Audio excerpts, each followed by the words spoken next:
একটু ভাবো কেমনে রবে মাটির ঘরে আন্ধারে। লাশের সাজে পালকি চড়ার প্রস্তুতি নাও বান্দারে।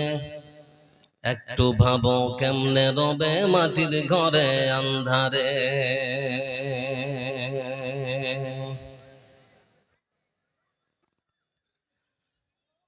কে কত দিন বাঁচে সে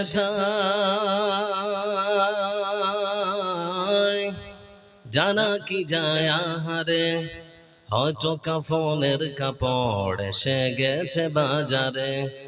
তোমার দাফনের কাপড় এসে গেছে বাজারে। লাশের সাজে পালকি চড়ার প্রস্তুতি নাও বান্দারে। একটু ভাবো কেমনে রবে মাটির ঘরে আন্ধারে। তোমার লাগি মাটির কবর আছে অধীর অপেক্ষায়। বাঁশ বাগানে বাঁশের সারি নিত্য দুলে দুলে যায়। তোমার লাগি মাটির কবর আছে অধীর অপেক্ষায়। বাঁশ বাগানে বাঁশের সারি নিত্য দুলে দুলে যায়। হচ্ছে তৈরি হয়তো তোমার,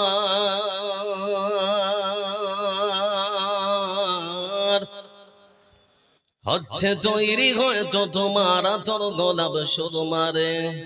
হয়তো কাফনের কাপড় এসে গেছে বাজারে। তোমার দাফনের কাপড় এসে গেছে বাজারে। লাশের সাজে পালকি চড়ার প্রস্তুতি নাও বান্দারে। একটু ভাবো কেমনে রবে মাটির ঘরে আন্ধারে। যেই পানিতে গোসল দিবে কুসুম গরম করিয়া, সেই পানি আর বড়ই পাতা আছে তৈরি খাটিয়া। যেই পানিতে গোসল দিবে কুসুম গরম করিয়া, সেই পানি আর বড়ই পাতা আছে তৈরি খাটিয়া। আজরাগিলকে কবু বন্ধু, আজরাগিলকে কবু বন্ধু ফাঁকি দেয়া যায় না রে। হয়তো কাফনের কাপড় এসে গেছে বাজারে। তোমার দাফনের কাপড় এসে গেছে বাজারে। লাশের সাজে পালকি চড়ার প্রস্তুতি নাও বান্দারে।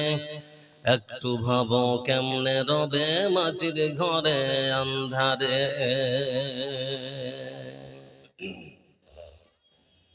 থেমে গেছো তো নাকি ভাই? এবার বসে যাই, যারা দাঁড়িয়ে আছি ভাই একটু বসে যাই, বসে যাই সোনা আমার, বসে যাই।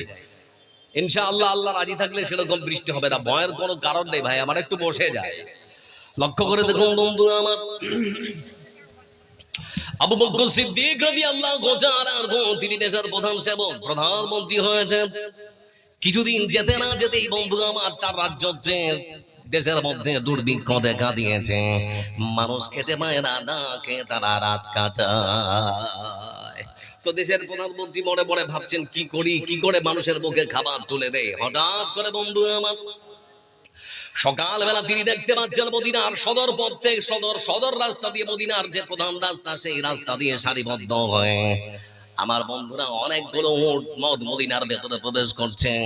আর প্রত্যেকটা উটের পিঠে 5টা 7টা করে গমের বস্তা চাপানো আছে। এটা দেখার পর মদিনার ব্যবসায়ীরা মনে মনে ভাবলো এই বিশাল বড় গমের চালানটা কার? আমরা বিশাল বড় গমের চালানটা কিন্তু মানুষের কাছে বেশি লাভ্যাংশে আমরা বিক্রি করে দেবো, আমাদের অনেকটা মুনাফা হবে। খবর দিয়ে বন্ধু আমার তারা জানতে পারলো বিশাল বড় গমের চালানটা যার, তার নাম হলো হযরত উসমান রাদিয়াল্লাহু তাআলা আনহু। হযরত উসমান রাদিয়াল্লাহু তাআলা আনহুর কাছে তারা পৌঁছলো।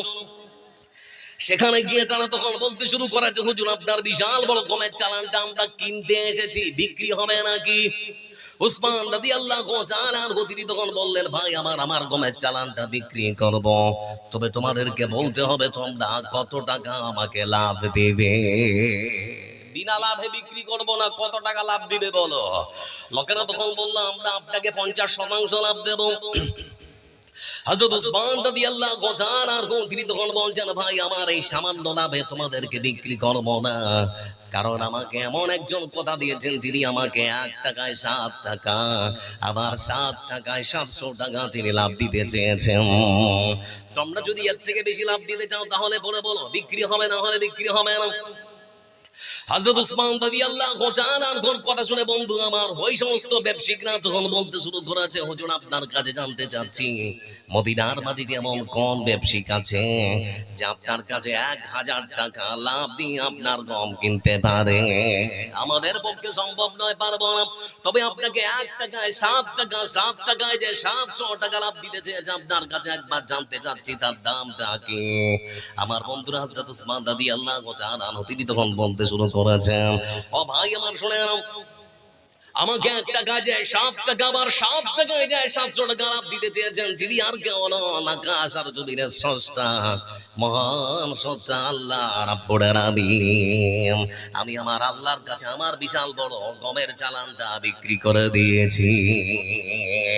এই ছোট্ট বন্ধু আমার মহান স্রষ্টা আল্লাহ রাব্বুল আলামিন কোরআনে কারীমের আরেক আয়াতে তিনি বলেন, لو تنالوا البر حتى تنفقوا مما تحبون وما تنفقوا من شيء فإن الله به عليم। ভাই আমার একটা দুর্বলতা আছে, দাঁড়িয়ে থাকলে বলতে পারি না। শোনা, আমি বৃষ্টিতে ভিজে যদি বলতে পারি, আপনারা একটু বসেন না ভাই। সোনা ধন আমার একটু বসেন। খুব বৃষ্টি পড়ছে, খুবই পড়ছে নাকি? এদিকে আছে, শোনা এদিকে আছে। আচ্ছা আজকে রাত্রে একটু ভিজলাম, কি হলো? ভিজলাম, দেখেন এই দেখেন নানা বসে আছে জি, আর আপনারা কেমন করছেন গো জুয়ান জুয়ান মানুষগুলো? একটু বসি ভাই, একটু বসি। আল্লাহর ওয়াস্তে আজকে বসি, আল্লাহর ভালোবাসার জন্য। এই মাদ্রাসার সাথে আজকে যদি ভিজি তো গুনাহ হবে না বন্ধু। একটু বসি ভাই, আবার একটু বসি, সবাই মিলে একটু বসে লক্ষ্য করে দেখুন বন্ধু আমার, মহান সজ্জা আল্লাহ রাব্বুল আলামিন তিনি আবার কোরআনে কারীমের আয়াতের মধ্যে সুন্দর করে বলেন, ও কেশবপুরের মানুষেরা শুনে নাও, তোমরা তোমাদের গচ্ছিত সম্পদ থেকে সব থেকে তোমাদের পছন্দের সব থেকে দামি, তোমাদের সম্পদ থেকে সব থেকে মূল্যবান সম্পদ যতক্ষণ পর্যন্ত আমার রাস্তায় দান করবে না ততক্ষণ পর্যন্ত তোমরা দান করে কেউ নেকি পেতে পারো না। আপনার কাছে সব থেকে মূল্যবান সম্পদটা আল্লাহ চেয়েছেন। কেশবপুরের বাড়িতে এরকম মানুষ আছে বন্ধু আমার, নিজের ধান এবং গম যেগুলো বাড়িতে নিয়ে এসেছে সব থেকে ভালো ভালো জিনিসগুলো নিজের জন্য রেখে দেয়, আর খারাপ ঝাড়া ঝুড়া যেগুলো থাকে সেগুলো মাদ্রাসা আর মসজিদের জন্য রাখে। এরকম মানুষ সমাজে আছে না নেই?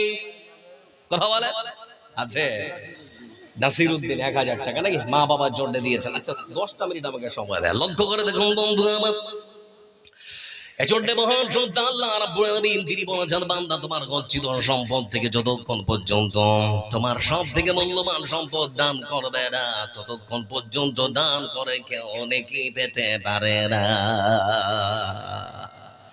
আমার বন্ধুরে আয়াত যখন নাযিল হলো, মদিনার মাটিতে একজন সাহাবী তার নাম হলো আবু তালহা রাদিয়াল্লাহু তাআলা আনহু, তিনি চলে গেলেন বিশ্বনবী সাল্লাল্লাহু আলাইহি ওয়াসাল্লামের কাছে। যাওয়ার পরে বললেন, হে আল্লাহর রাসূল, আমি নাকি শুনলাম আমার আল্লাহ আমাদের রব আমাদের গচ্ছিত সম্পদের সব থেকে মূল্যবান সম্পদ নাকি চেয়েছেন। বলে হ্যাঁ।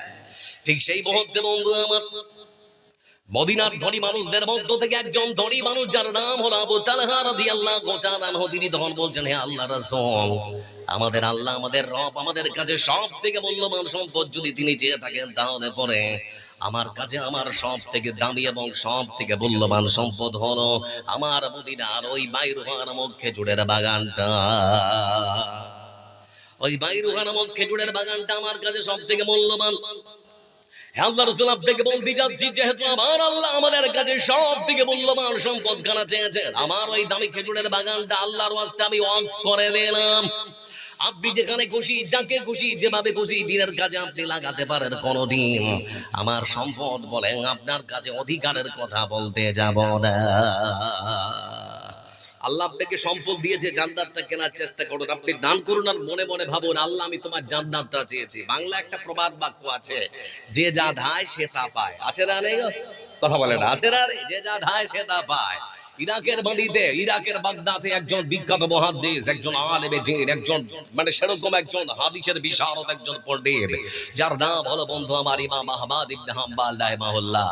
তার কাজ ছিল কি জানেন? সমাজের সমাজ কল্যাণমূলক কাজ করা, গরিব মানুষের সাহায্য করা, মাদ্রাসা মসজিদের সঙ্গে জুড়ে থাকা, রাসূলের হাদিসগুলোকে এক জায়গায় জমা করা। যদি শুনেছেন যে কেশবপুরের মতো কোন একটা গ্রামে রাসূলের একটা হাদিস আছে, পায়ে হেঁটে 2 দিন 4 দিন 5 দিন 10 দিন পর্যন্ত তিনি আসেন, আমার বন্ধুরা তিনি হয়তো শুনলেন, ধরেন আপনার এই কেশবপুরের মতো একখানা গ্রামে কোন এক ব্যক্তির কাছে একখানা রাসূলের হাদিস আছে, তিনি তার বাড়ি থেকে রওনা হয়েছেন বন্ধু আমার, পায়ে হেঁটে আস্তে আস্তে আস্তে আস্তে আস্তে আস্তে